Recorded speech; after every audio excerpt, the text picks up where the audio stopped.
Emmanuel Macron a annoncé hier soir une indemnité carburant de 100 € pour les plus modestes et la vente du carburant à prix coûtant. Est-ce que c'est une bonne chose? On va voir comment ça se déploie, mais vous savez, il y a une semaine, Madame Borne avait déjà fait une annonce sur laquelle elle a dû reculer parce que ça s'est avéré... Vous parlez de l'annonce à prix à perte du carburant. Exactement.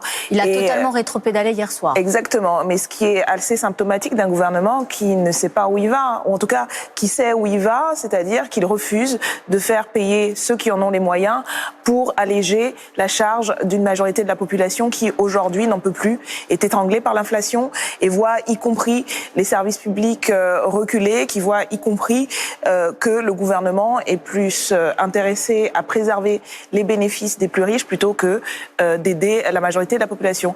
Donc cette mesure, bien entendu, ça ne va pas assez loin. Nous, depuis plus d'1 an, nous proposons le blocage des prix à 1,40 €, ce qui, on a fait un calcul pour une consommation moyenne et un kilométrage moyen, aurait été une baisse de 400 €, une économie de 400 € pour les Français et les Françaises.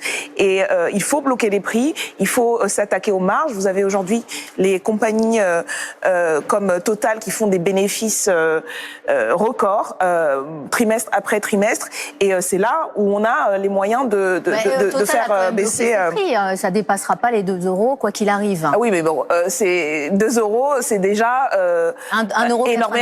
énormément. Et puis, encore une fois, là, la mesure que prévoit le président de la République, c'est prendre dans le trésor public le chèque à nouveau. C'est-à-dire qu'en fait, on donne d'une main ce qu'on prend dans la poche des Français. Donc tout cela n'est guère responsable.